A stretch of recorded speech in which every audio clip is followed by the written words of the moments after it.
Marcus, welcome back to the Maxim podcast. Good to have you with us, buddy.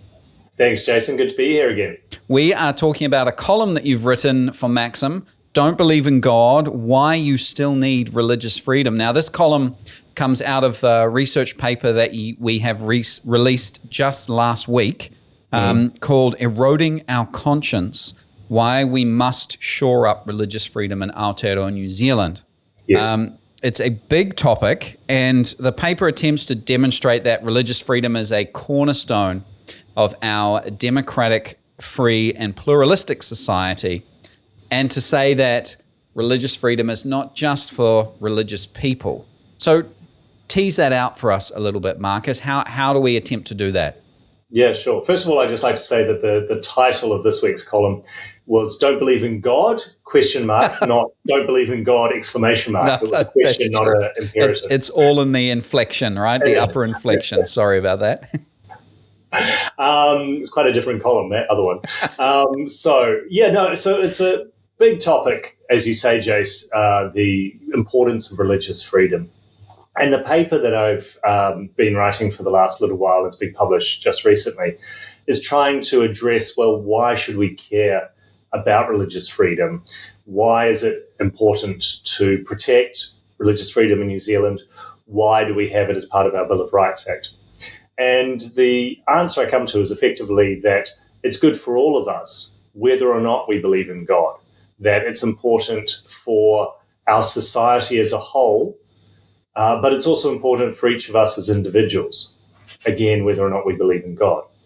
And the reason for this is that it helps us as individuals to answer the big questions in life freely, or at least to have the opportunity to ask these big questions, because, of course, we may not choose to. There's plenty of people who go through life without ever asking, why am I here and what's the meaning of life? Mm-hmm. But if you do have that existential crisis, then you should be able to live in a society, or you should live in a society in which the opportunity to ask those questions and to receive answers from people who are religious, of whatever. And I guess from a variety of religious perspectives as well, not just from some one particular dogma or viewpoint, but to explore freely and openly those different answers.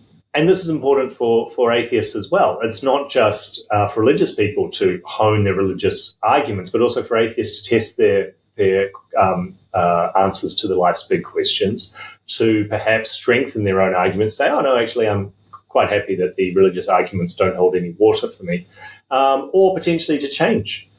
So it allows for the flourishing of all of us insofar as we can ask and then answer these deep questions, and then live our lives in accordance with the answers that we've reached. So it's not. So in some ways as well, it's not just an internal disposition. There is an externality to it, in that you are free to believe whatever you come to from this exploration of this kind of marketplace of religious ideas, if you will, and then you are free to live out the practical implications of that, whether that's going to a temple, a mosque, a church, practicing particular dietary requirements and things like that. So that's really interesting, because I think most people would assume that freedom of religion is the freedom to believe whatever you want, but not necessarily to act on that belief. That's exactly right. So in the Bill of Rights Act, there are two sections 15 and 13 which relate to freedom of religion. There's also 19, but we'll just ignore that. And one of them is focused on the internal aspect of religion. So that's the freedom of thought, belief, opinion, conscience. That's the internal aspect. And some argue actually that this is completely irrelevant, because the government can't do anything to your internal thoughts or beliefs. Can't they, though? Well, yeah, exactly. I don't think that's true. Yes. But probably the more obvious manifestation of the government interfering with religious freedom of religion is when they interfere with the manifestation of belief, which is also protected. So that's the freedom to worship. That's the freedom to get together with your co-religionists. That's the freedom to seek teaching from religious leaders. That's the freedom to start up religious charities, to start up religious societies, to start up religious schools. And so that's the more obvious way in which the state can interfere, and probably where the tension between religious and other goods comes into its sharpest focus. And so both are protected. So in that manifestation, that freedom to manifest and act out, I guess, your beliefs or act upon your beliefs publicly, just kind of going down that track a little bit, and the conflict or potential conflict between that and the secular or non-religious rights or goods or freedoms or whatever.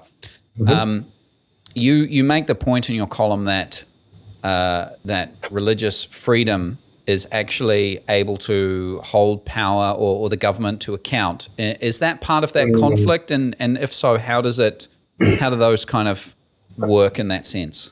Yeah, I mean, it's not a right to be able to hold government to account, but the argument is that there are all sorts of other benefits for society as a whole from a freedom to worship and to believe. And those goods include the fact that religiously free societies are less prone to violence, less prone to persecution of minorities. They are they're more likely to be economically vibrant, but also they more likely to have this extra layer of institutions lying between the individual and the state, and institutions which demand loyalty separate from the state. Yes. And therefore they provide, if you like, a protection against an overweening or overbearing state. That it's harder to be an authoritarian government when you have people with a loyalty to something else than the government, something that they see as higher than the government. It's why authoritarian regimes tend to crack down on religious belief or organized religious belief, because it is a threat to their power. Or even you'll see some states that are single religion states and they don't tolerate any outside other forms of religion, so that they have the official way that they can control it, because it's I guess what you're saying is it's more the freedom to explore the ideas and live those out that's the danger, because as you say, then there's a loyalty to something above the state, something that actually the state might say this, but my belief says this, and I'm actually more wedded to my belief than I am to the state, and so I will be civilly disobedient in some ways. Sure, or go to prison, or suffer martyrdom potentially. Yes, if it reaches that far. That's exactly right. That is, though, also a protection. So that's a conflict with the state, but it's also a protection against an authoritarian government, in that it's harder for a government to take everyone's loyalties in all manner areas of life if people have a strong attachment to a religion. That's where the Bill of Rights Act then comes in to try and solve these disputes between, as I mentioned in the paper, incommensurate goods. So one of the examples I use is the dispute between animal rights activists and Jews wishing to practice the killing of animals in accordance with their beliefs. And both sides would argue that they're pursuing a good that is higher than the other side's good. So how do we reconcile those beliefs? How do we reconcile those two goods? We can't really. The Bill of Rights Act requires us to make a balancing, for the judges to decide whether or not the limitations on belief or manifestation of belief, in this case the killing of animals in accordance with Jewish beliefs and practices, is justified in a free and democratic society. And so then the question is, well, are judges best able to make that decision at the moment? And there are some indications that I go through in the paper that the knowledge of religious practices is lacking, or at least it needs to be strengthened in policymakers and in judges, so that when they're coming to make these decisions, they have a bit more understanding of what the religious belief actually is, the importance of it to this religious community, and how a government interference with that will actually play out in that community. A form of professional development, if you will, religious professional development. And so the other point that you make is that these rights are, while they're, they're on paper, they are in the Bill of Rights, that doesn't mean, and I guess this relates to the point that judges and policymakers may not be aware of how the curtailing of religious freedom will affect these religious communities. That the fact that they are enshrined in law doesn't necessarily mean that they will be followed or enforced if no one makes an issue about it or speaks up for it. And I guess part of your writing of this paper and this column and doing this podcast is to kind of encourage people to do that, because if we don't care about it, the rights won't be around for very long. Yes. So the Bill of Rights Act says the government can interfere with these rights in a limit. The limit can be justified if the limit can be justified in a free and democratic society. So what is justified in our society will, in large part, depend on what our society values. And maybe what we're willing to accept as well in terms of limitations. Yes, so if we don't value religious freedom as highly as other things, then the limits we're prepared to place on it will be higher. We'll have a higher tolerance for it. So if we wish to see our religious freedoms be protected as much as possible, as a society, we need to value it. And that's really what I was trying to get at in this paper, is that policymakers, judges, yes, they need perhaps some more upskilling on religious knowledge and professional development, but all of us need to be aware of why religious freedom is important, and not just for religious believers, but for all of us. And to, as you say, to value it, but also to speak out in defense of it, to say, no, this is important to me. I think just having the confidence as religious believers of whatever stripe, of our beliefs, to say that the public square is a space where people can freely say, no, I'm of this religion. And actually, it's exceptionally important to me that I go to church, that I eat kosher meat, that I get together at the mosque on Friday and worship together. So how could we make ourselves known or make our views known or demonstrate to those who are policymakers that this is important to us?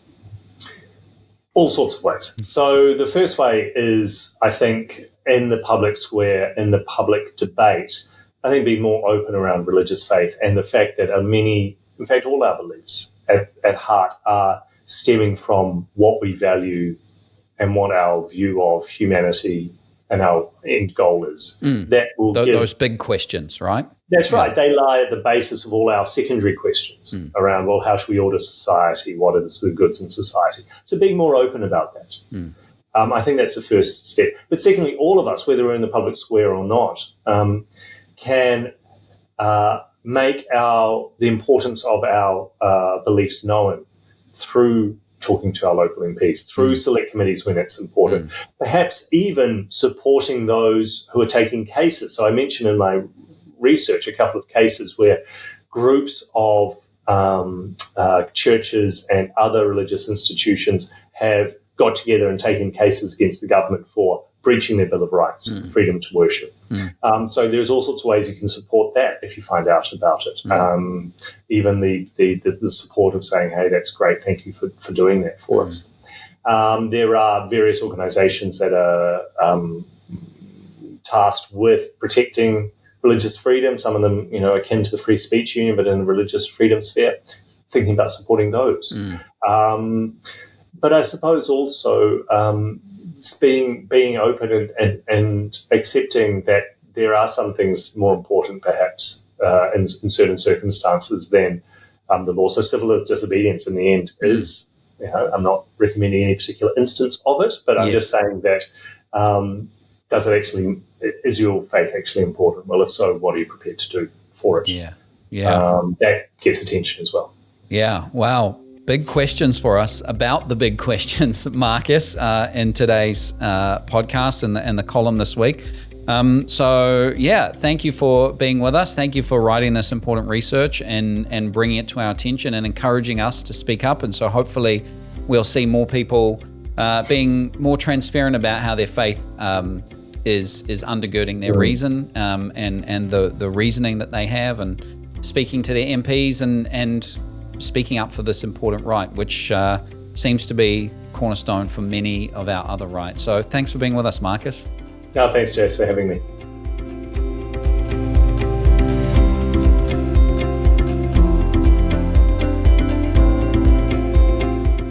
New Zealand is becoming less religious. Nearly half of New Zealanders, 48.2% of us, identified as having no religion in the 2018 census. And while Christianity remains the largest group, our society is increasingly secular and pluralistic. 157 religious affiliations were chosen in the 2018 census, including 121,000 self-identifying Hindus, 57,000 Muslims, 44,000 adherents of Ratana, 41,000 Sikhs, and 12,000 Ringatu followers. With religious adherence declining, some might think religious freedom is less important, but that's far from the truth. Maxim Institute's latest policy paper, Eroding Our Conscience, Why We Must Shore Up Religious Freedom in Aotearoa New Zealand, demonstrates that religious freedom is a cornerstone of our free, democratic, pluralistic society. It's not just a right for the devout, it protects everyone. The New Zealand Bill of Rights Act 1990 safeguards the right to manifest religious beliefs, and the Human Rights Act 1993 prohibits religious discrimination. These protections ensure that everyone, including the non-religious, can question, seek, and debate truth claims in a free marketplace of ideas. Religious freedom, however, does more than support personal expression. It serves as a crucial check on government power. By protecting the right to believe and practice freely, it creates space for people to align with authorities beyond government control, thereby helping prevent the rise of authoritarianism. Furthermore, empirical studies have shown a strong correlation between religious freedom and low levels of domestic conflict. These studies have also demonstrated a clear link between a state's interference with its people's right to worship and significantly higher levels of violent religious persecution. For example, sociologists Brian Grimm and Roger Fink found that governments which interfered with their citizens' right to worship were 5 times more likely to have large numbers of incidents of violent religious persecution compared to governments which did not interfere. Yet, as religious adherence declines, the risk grows that those in power may overlook or downplay religious freedom. During the COVID-19 pandemic, New Zealand saw this happen. Twice, the Ministry of Justice failed to account for religious liberty in its advice to the Attorney General on lockdowns and vaccine mandates, policies that clearly had the potential to infringe on religious rights. This oversight suggests a concerning gap in understanding the implications of state actions on religious freedoms. There is no guarantee that similar oversights will not occur in the future. We cannot afford to be complacent about religious freedom. As former Chief Justice Dame Sian Elias noted, the observance of human rights ultimately depends on whether they are valued by the wider community. Religious freedom is not just for the religious, it's a safeguard for every New Zealander. If we neglect it, we may only realise its importance once it has disappeared.